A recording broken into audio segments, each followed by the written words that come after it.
Kicking off at number 5, Coral Castle. And no, that is not my imitation of Rick Grimes trying to call his son a fortified structure. Sorry, that was a terrible joke. But the actual mystery of Coral Castle is equal parts true engineering enigma and equal parts perhaps the most American thing that you've ever heard of. Along the highways and byways of rural America, there are countless tourist attractions that litter the way, but one of them in particular may actually have a much more intriguing mystery than the rest. Just before 1920, a Latvian man named Edward Leedskalnin was jilted by his young bride just a day before their wedding, and so dejected and depressed, Edward left his home country to head to America. Here, after becoming a recluse and discovering a strange affinity for magnetism, Edward spent the next 28 years constructing a bizarre megalithic castle from oolite, a limestone sediment similar to coral. Now, although the vast majority of this structure now is ruinous, which operates as a popular tourist attraction on the roadside, the actual structural properties of Coral Castle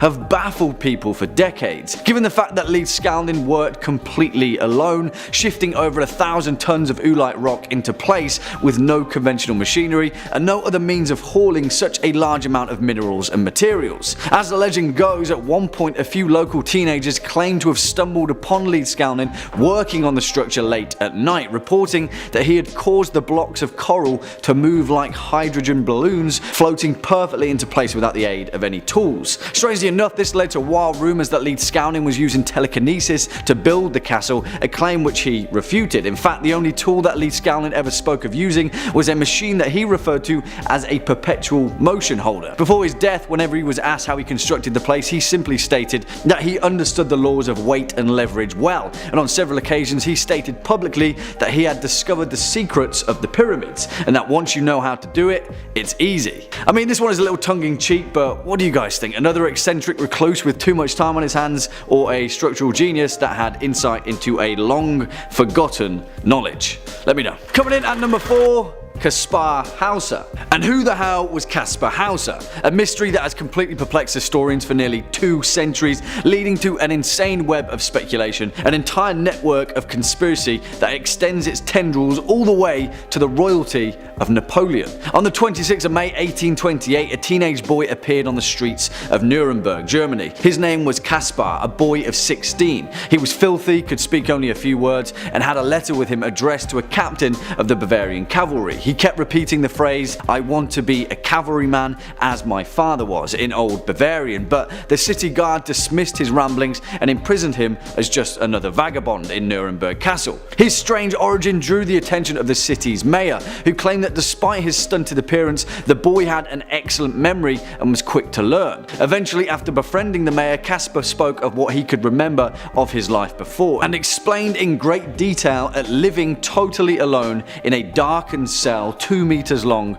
1 meter wide. Each morning, Kaspar said, he would wake to find rye bread and water next to his bed. Periodically, he said the water would taste bitter, and after drinking it, he would sleep more heavily than usual, where he'd wake up to find his hair and his nails had been cut. Kaspar claimed that the first human he had contact with was a mysterious man dressed in a dark hood, his face completely covered. He taught him to write his name and taught him the same phrase he would repeat when he was found. Eventually, this story led the European aristocracy to believe that Kaspar was an exiled prince, held captive for his entire life to prevent a line of succession. As the year passed, Kaspar would live and learn in many of the Bavarian noble houses, where allegedly there were many attempts on his life by the same hooded men that he had described in the darkened cell. They got him in the end though, and on the 14th of December 1833 he was mysteriously stabbed and he died 3 days later. On his grave in Latin read the words, "Here lies a mysterious one who was killed in a mysterious manner." Beats me. Next up at number 3, the mystery of Oak Island. And whilst many of you will know this particular entry, there's no denying the fact that the eternal mystery that is Oak Island is worth mentioning every single damn time, and its inception is an event that has long evaded the unscrupulous eye of history. You know the story, right? In Nova Scotia, just off the coast of eastern Canada, lies a small island that has allegedly been the site of our civilization's greatest of treasures, although no one has ever been able to locate the exact point of where that treasure lies, causing countless individuals to fall into a wild obsession with unearthing its eternal mystery. In fact, the cause of Oak Island's mystery is down to the fact people have found treasure there, many of which have been carbon dated to several hundred years old, and the story of the Money Pit, a mysterious shaft that has been excavated countless times throughout history, which actually exists with actual structural records, has forced dozens of businesses to go bankrupt trying to solve its enigma. So here we are with our mystery. Who the hell built this place? Now, there are hundreds of theories as to who would have constructed such an intricate place to conceal their treasure, the most popular being Captain William Kidd, the pirate that sailed to North America in the late 1600s, burying his plunder there so no one else could find it. Another theory states that the pit was constructed to house none other than Mary Antoinette's jewels, who after the Parisian uprising at the Palace of Versailles gave her treasures to a lady-in-waiting, who then fled France and ended up in Nova Scotia, where using her royal connections contracted the French Navy to construct the Oak Island pit, making sure that the incredibly rare jewels of her queen would never be discovered. And strangely enough, there has actually been credible evidence for this theory recently in 2017, when a 500-year-old brooch was discovered containing a huge garnet similar to that of which Mary Antoinette was reported to often wear. I mean, we could talk about all of these theories for an entire video, but as so far as unsolved events in history go, this one remains to be exactly that.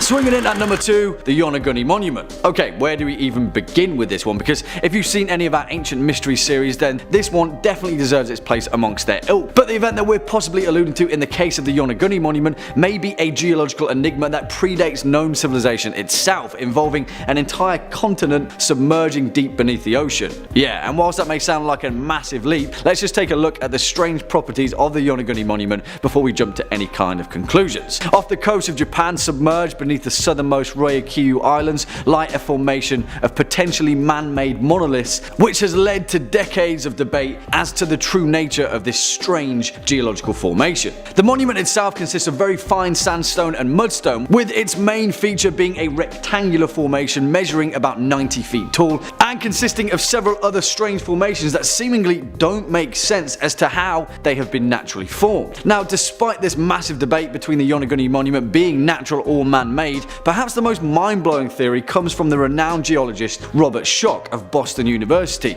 who states that the Yonaguni Monument is indeed most likely a natural formation, possibly used and modified by humans in the past before seemingly sliding away to the murky depths of the ocean during a geological event that occurred in ancient history. On the flip side, the geologist that discovered the monument, Masaaki Kimura, claimed that the structure was undoubtedly artificial, created by an ancient civilization at least 10,000 years ago, accurately carved and created before sliding into the ocean following unknown tectonic activity. Kimura also goes on to say that not only that, but he can also identify a nearby pyramid, castles, entire roads, other monuments, an entire stadium at the bottom of the ocean.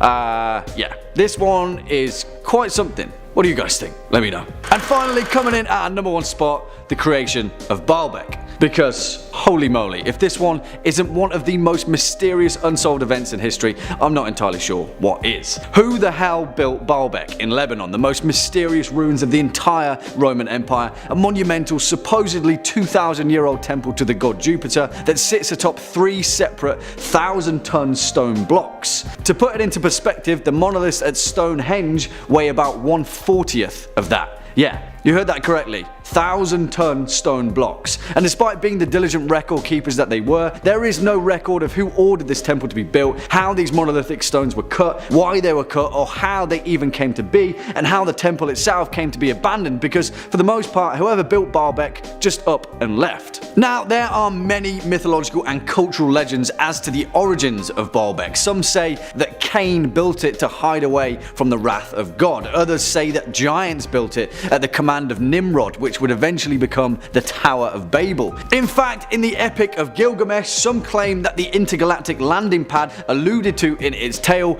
was in itself Baalbek, a site constructed purely for the reception of ancient astronauts. In fact though, the actual mystery of Baalbek resides more within its geographical location. What was the point in cutting such enormous rocks out in the middle of nowhere? Why was this temple even built where it was? And why would the Romans go to such great lengths to create a structure that wasn't efficient in location instead of next to a major city or a port? The Romans weren't exactly known for doing things without efficiency and purpose. That's what made them so successful after all. In fact, Baalbek seems so out of character to have been built by the Romans that many scholars completely eschew any historical engineering correlation with them and simply state that the Romans never built Baalbek but discovered it and then added their iconic pillars to Jupiter and repurposed the ruins as their own kind of temple. Yeah, I'm stumped guys. The construction of Baalbek, who made it, when they did, how they did it and why they did it remains to be one of the most mysterious events in history. Kicking off at number 5, Stone Tongue. Which again is a pretty damn awesome name for a death metal band, right? But if you're a fan of this series, you'll already know that lists like these are literal golden skull mines for naming yourselves in all your death metal glory. So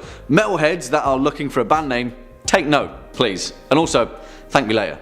Anyway, Stone Tongue. Let's first cast our gaze back to 1991 in Northamptonshire, Britain, where archaeologists discovered a gruesome and even stranger mutilation that emerged from the remains of Roman Britain. Now, it's no hidden secret that Britain is littered with instances of intrigue from the Roman occupation of Britain, but this one in particular seemingly doesn't fit any sort of logic, or any of the many other mysteries of ancient Britain. At the bottom of a burial pit, buried beneath dozens of other bodies, archaeologists found the skeleton of a man whose tongue had apparently been amputated and instead replaced with a flat stone wedged into his mouth.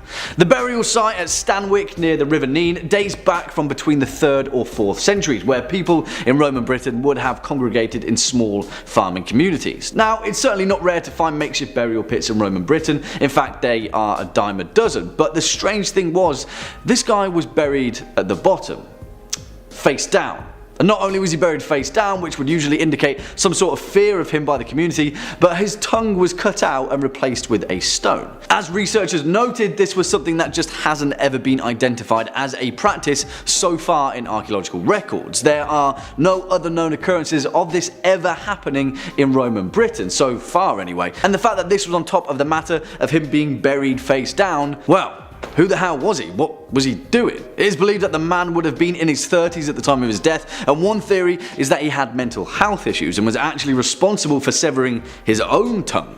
Perhaps the tongue was the community symbolically making him whole again, but then why was he buried face down? Now, archaeologists are currently trying to correlate this practice to ancient Germanic laws, but its place in a small farming community in Roman Britain, yeah, that remains a complete and utter mystery. Swinging in at number 4, Khatt Shebib. And I absolutely love this one, as well as pretty much all of the next few entries, because nothing gets my mind whirring quite like an ancient structure that no one knows what the hell it is, or what it was doing, or why it was even there. Let me introduce you to the Khatt Shebib, an ancient wall in southern Jordan that since its identification by British diplomat Sir Alec Kirkbride back in 1948 has had archaeologists scratching their heads ever since. I say identification because Kirkbride certainly didn't discover this structure per se, but instead he noticed that whilst he was flying over Jordan there was a very apparent and very clear line across the geographical landscape.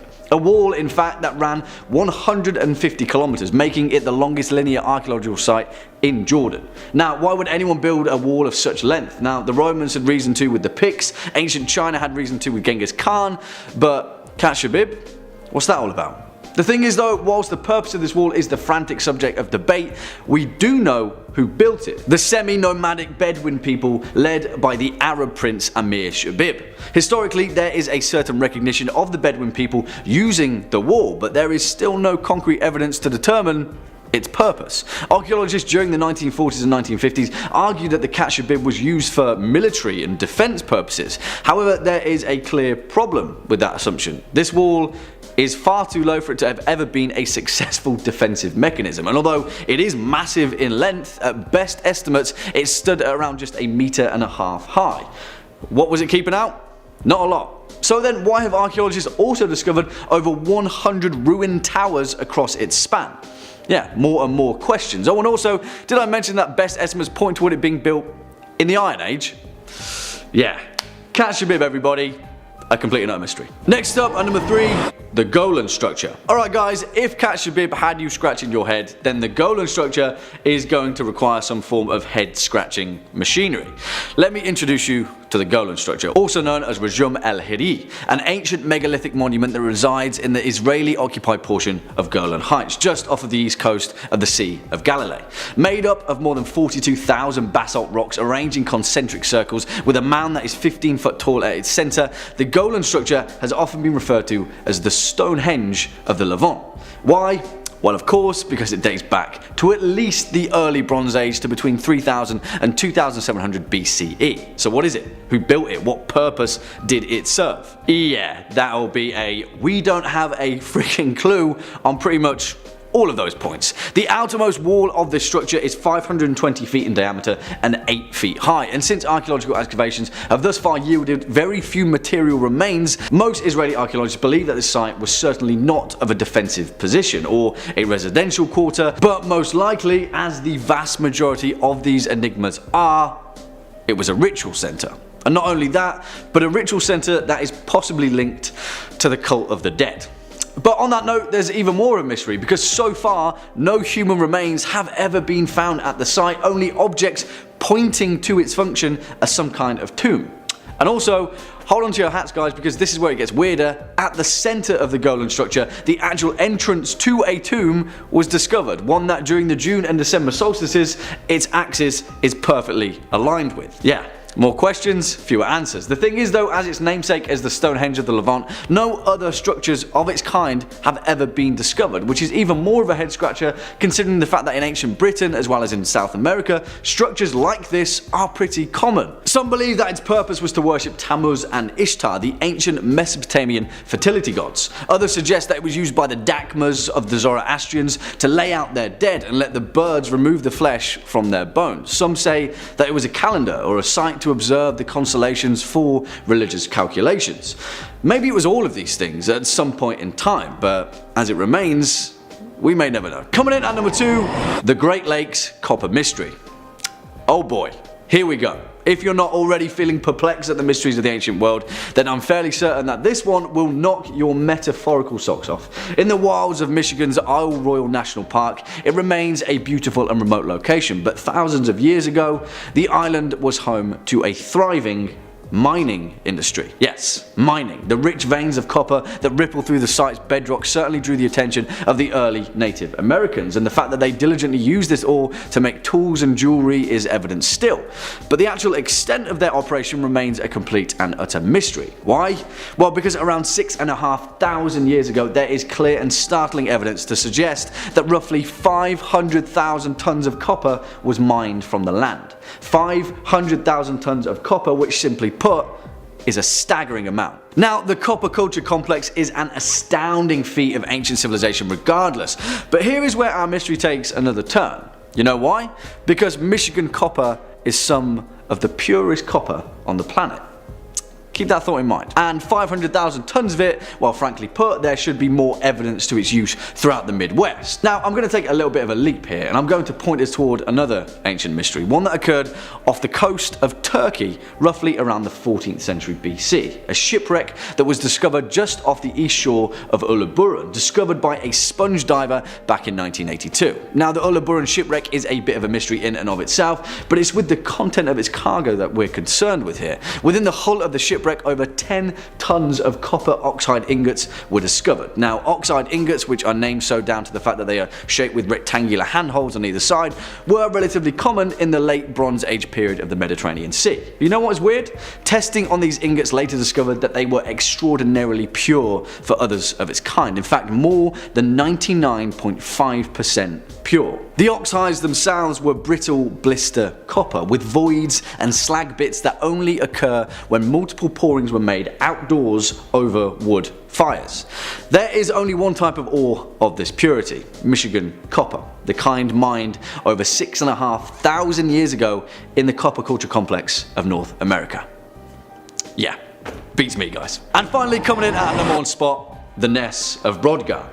And I absolutely adore this particular Neolithic mystery, and at the moment this is pretty much my direct inspiration for scholarly study of the ancient world. Now, we've covered this area quite a few times on this channel, and if you'd like to find out more about places like Skara Brae, the ancient site discovered on the Orkney Isles of northern Scotland, then please check out our Scottish history list, and also, you know, do your own discovering, because Neolithic Orkney is absolutely amazing. But there's another place that is even more remarkable than Skara Brae, the Ness of Brodgar, perhaps one of the most important discoveries in archaeological record depicting just what the hell was going on during the Neolithic period of ancient Britain. Now, back in 2003, in a site that occupies the central position with the Orkney archipelago that lies between the locks of Stenness and Harray, an imposing complex of monuments were discovered, a series of structures that seemingly were of pivotal importance to Neolithic Orcadians, and perhaps even further afield, perhaps even the whole of ancient Britain.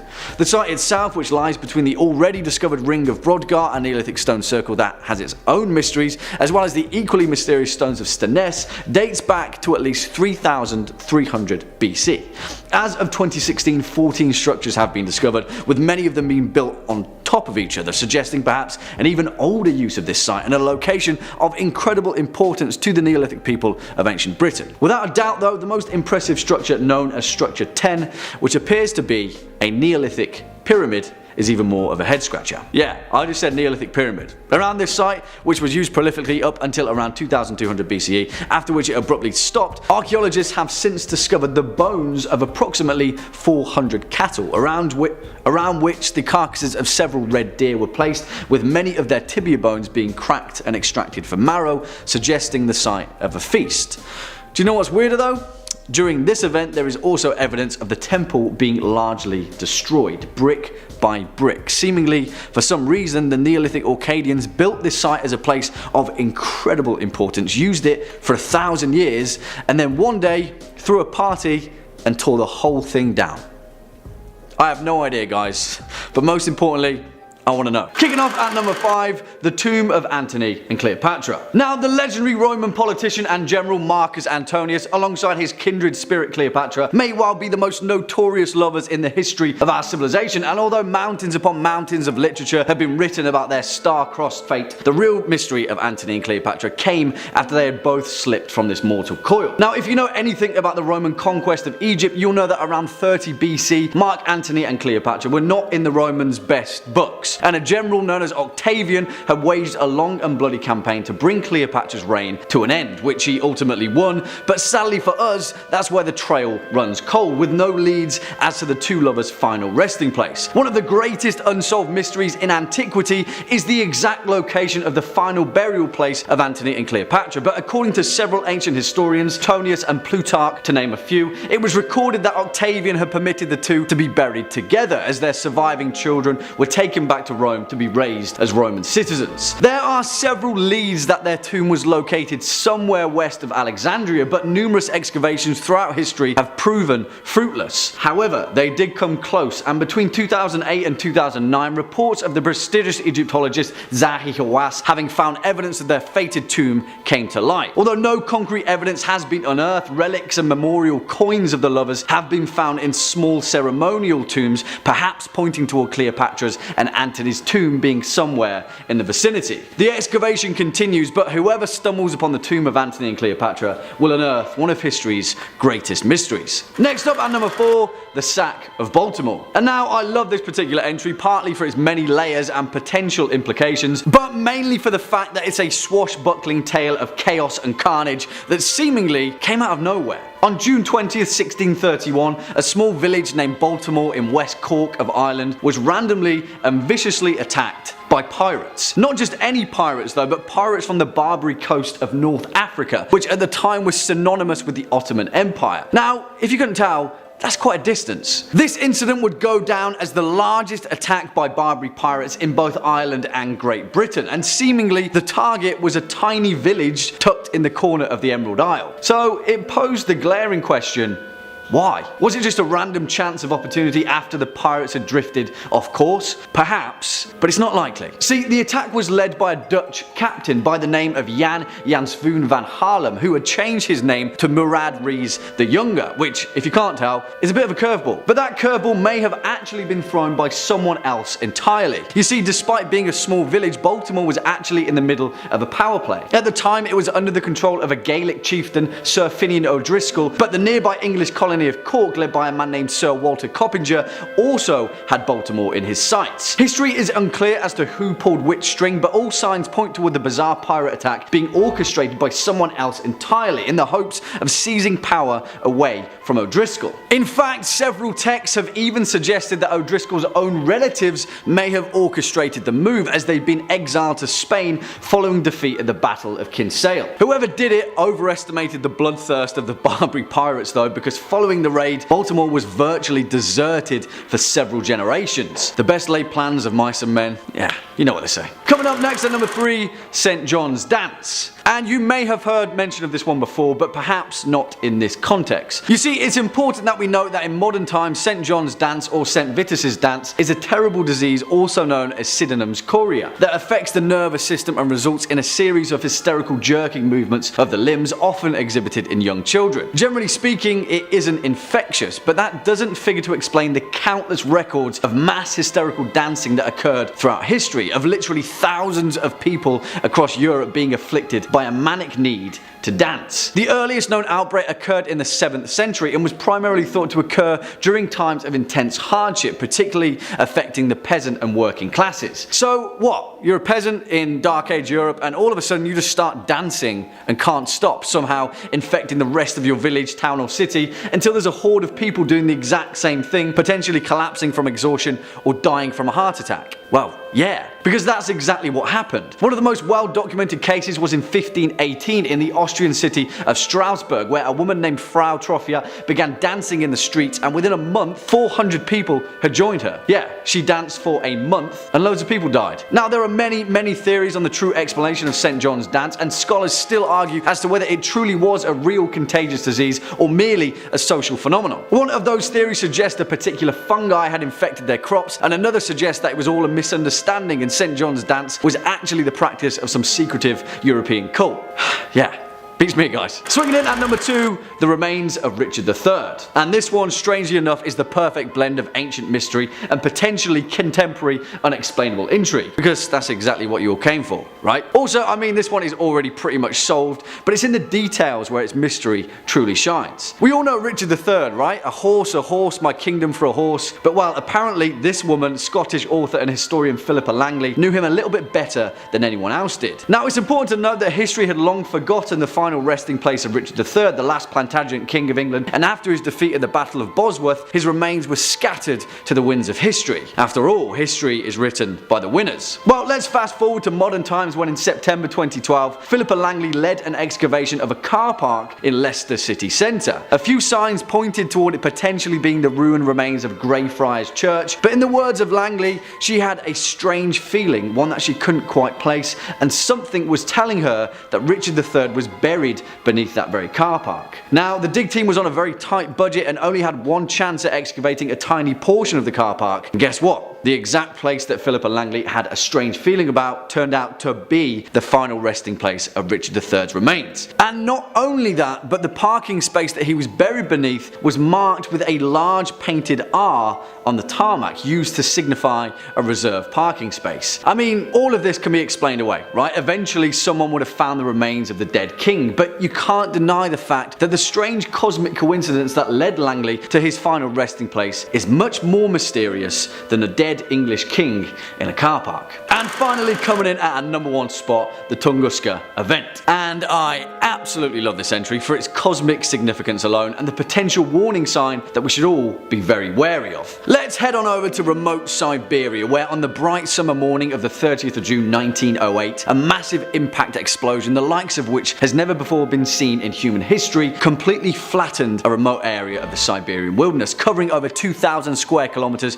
of isolated forest. forest. As far as we know, no one was caught in the blast, but if they were, they would have certainly been obliterated by a shockwave 1,000 times greater than that of the Hiroshima atomic bomb. The Tunguska explosion completely flattened over 80 million trees in its blast radius, rupturing their roots like grass to a lawnmower. 50 or so miles away, those native to the region were knocked flat on their feet by the blast, windows shattered and buildings subsided. For all intents and purposes, it was the result of an unimaginable power, and if Tunguska had occurred over a metropolitan area, an entire city would have likely been flattened. So, what was it? Well, the leading scientific consensus is that the explosion of the Tunguska event was caused by the impact of a small asteroid, one that had possibly burned up in Earth's atmosphere and then produced a shockwave that resulted in the aforementioned cataclysm. However, not everyone buys that hypothesis, and many other researchers and scientists have proposed the Tunguska event being the result of a leak of natural gas from deep within the Earth's crust that became ignited by a storm and resulted in the Tunguska hellfire. Most evidence though points towards Tunguska being the result of an asteroid, albeit one that luckily somehow missed the vast majority of our entire populated planet.